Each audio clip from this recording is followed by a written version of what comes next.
सुप्रभात बच्चों, कैसे हैं आप? आशा है आप सभी स्वस्थ हैं और मेरी वीडियोस को हमेशा की तरह शेयर, लाइक और सब्सक्राइब कर रहे हैं। बच्चों, आज हमने एक नया पाठ शुरू करना है। साहित्य का पाठ 8, अकबरी लोटा।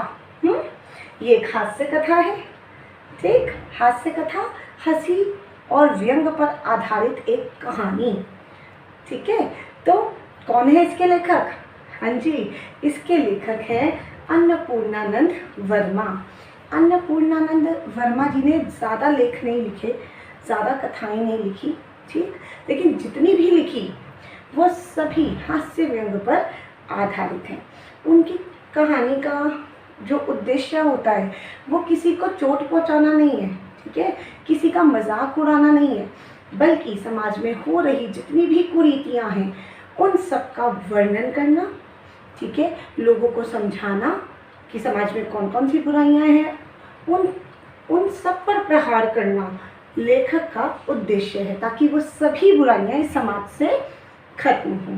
ठीक, तो अकबरी लोटा में भी लेखक ने बहुत से व्यंग किए हैं। तो कहानी शुरू करते हैं। क्या है कहानी? लेकिन कहानी शुरू करने से पहले जान लेते हैं हंसने के क्या क्या फ़ायदे हैं।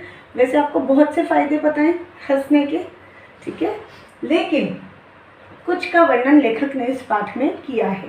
क्या क्या वर्णन किया लेखक ने? लेखक ने कहा है कि हंसने से हमारा जो मन है वो हमेशा प्रसन्न रहता है, हम हमेशा खुश रहते हैं।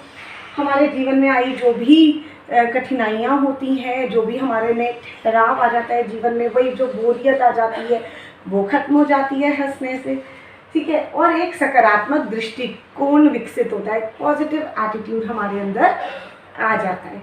ठीक है, तो ये सब हंसने का वर्णन किया कि हंसने के महत्व का वर्णन किया कि हंसना क्यों ज़रूरी है। हाँ, और इसी के साथ साथ एक और बात, हंसने से हम अपनी बात सामने वाले तक बहुत अच्छे से पहुंचा सकते हैं। ठीक है, किसी को डांट कर अगर हम कोई बात कहें तो शायद उसे इतना असर ना हो, लेकिन अगर हम हंसी मजाक से वो बात उसे समझाएं तो उसे ज़्यादा अच्छे से समझ आ जाती है। ठीक, इस कहानी के मुख्य पात्रों पर भी एक बारी चर्चा कर लेते हैं कहानी शुरू करने से पहले कि कौन कौन से पात्र हैं इसमें। तो देखिए, एक है लाला झाऊलाल, दूसरे हैं लाला झाऊलाल की पत्नी, ठीक, तीसरे पात्र हैं हमारे पंडित बिलवासी मिश्र। कौन है पंडित बिलवासी मिश्र? लाला झाऊलाल के मित्र।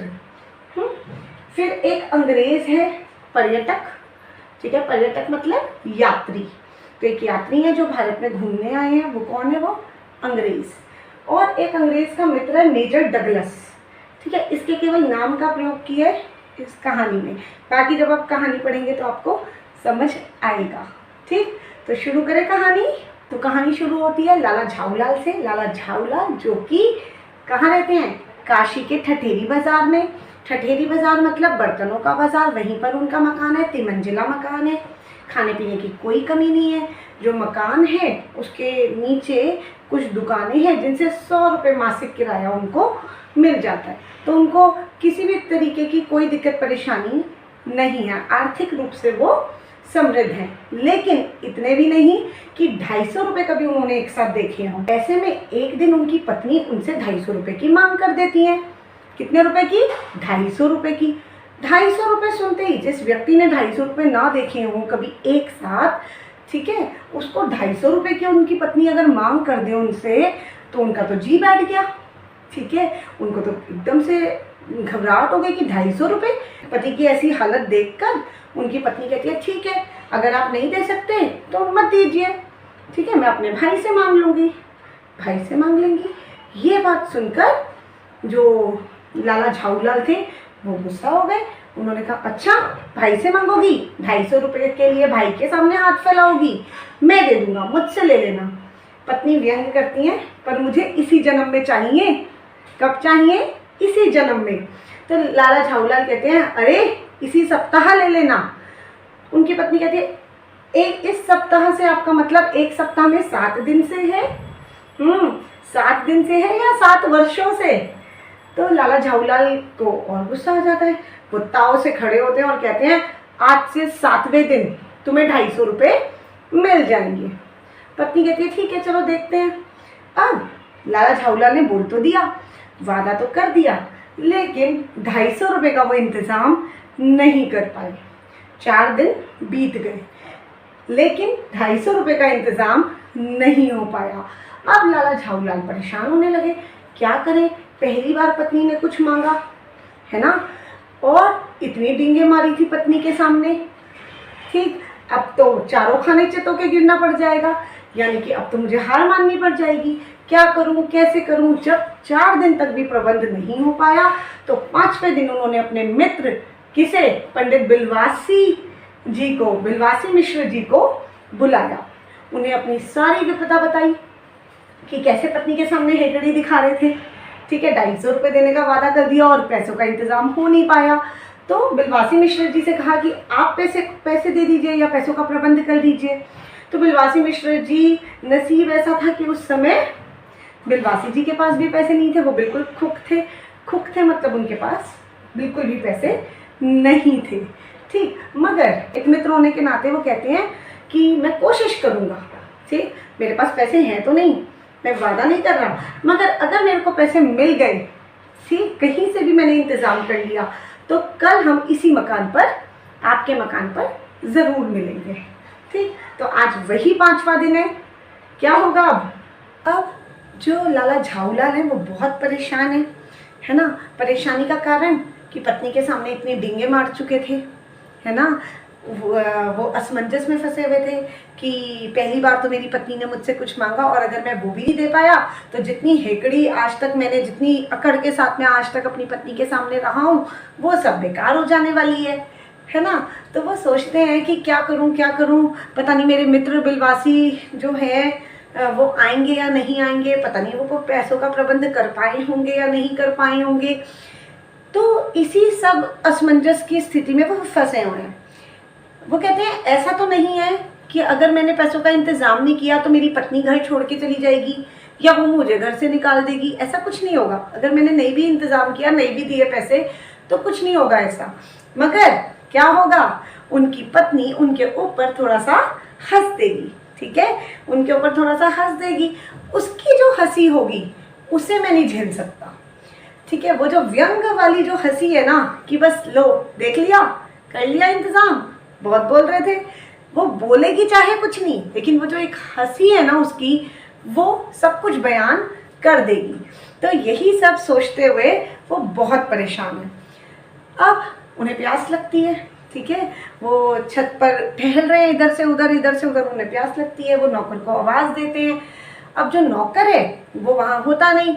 तो यहाँ लेखक ने ना व्यंग किया है। लेखक बोलते हैं कि हिंदू समाज में अगर पति कुछ मांगे तो पत्नी को हाजिर होना पड़ता है, पत्नी को वो लाकर देना पड़ता है। ठीक है, ये एक व्यंग वाली उन्होंने लाइन बोली है कि ऐसा नहीं है कि पति खुद जाके पानी पी ले, उसने आवाज़ दी है, इसका मतलब या तो नौकर वो ला के दे, और अगर नौकर नहीं है तो पत्नी को ही वो लाना पड़ेगा। तो जब लाला झाऊलाल पानी मांगते हैं और नौकर घर में नहीं होता तो पत्नी पानी लेकर आती है। अब पत्नी पानी लेकर तो आती है, लेकिन एक लोटे में पानी लाती है, गिलास लाना भूल जाती है। लोटे को देखते ही लाला झाऊलाल तो पहले ही परेशान थे, उस लोटे को देख के लाला झाऊलाल को और गुस्सा आ जाता है। क्यों? वो जो लोटा था ना, वो था तो नया, मगर उसका जो आकार था वो लाला झाऊलाल को बिल्कुल नहीं पसंद था, बिल्कुल भी पसंद नहीं था। ठीक है, वो कैसा था कि ऐसा, उसको देख के ऐसा लगता था जैसे वो नीचे से लोटे जैसा है और ऊपर से चिलम जैसा। चिलम होती है पतली और जो मटका है वो मोटा गोल, तो कहीं से गोल मटोल मोटा, कहीं से पतला, उसका आकार इतना बेढंगा था कि लाला झाऊलाल को बिल्कुल नापसंद था। मगर अब क्या करें, पत्नी लाई है, पीना पड़ेगा। पत्नी का अदब मानते थे कि अगर पत्नी लाई है तो पीना चाहिए, है ना। ग्लास नहीं भी लाई तो क्या हुआ, लोटे से ही पी लेंगे। हाँ, तो वो कहते हैं कि लेखक फिर यहाँ व्यंग करते हैं कि भाई पति को पत्नी का अदब मानना चाहिए। क्यों मानना चाहिए? सही, वैसे तो मानना ही चाहिए। ठीक है, पति को भी पत्नी का अदब मानना चाहिए, पत्नी को पति का अदब मानना चाहिए। अदब मतलब आदर, एक दूसरे का सम्मान करना चाहिए। लेकिन यहाँ लेखक कहते हैं कि लेखक यहाँ व्यंग कर रहे हैं कि लाला झाऊलाल सोचते हैं अगर मैंने पत्नी को आज बोल दिया कि ग्लास नहीं था क्या, ग्लास में पानी नहीं लाओगी या नहीं ला सकती थी, तो क्या होगा, हो सकता है कल से भोजन भी बाल्टी में मिले या मिले ही ना, है ना। तो कहते हैं इसीलिए पति को पत्नी का अदब मानना चाहिए। अगर उसे सारी चीज़ें चाहिए, समय पर खाना पानी चाहिए, तो पत्नी जैसे दे रही है वैसे ही ले लेना चाहिए। वो अपना गुस्से का घूंट पी के रह जाते हैं और लोटा लेते हैं, पानी पीने लगते हैं।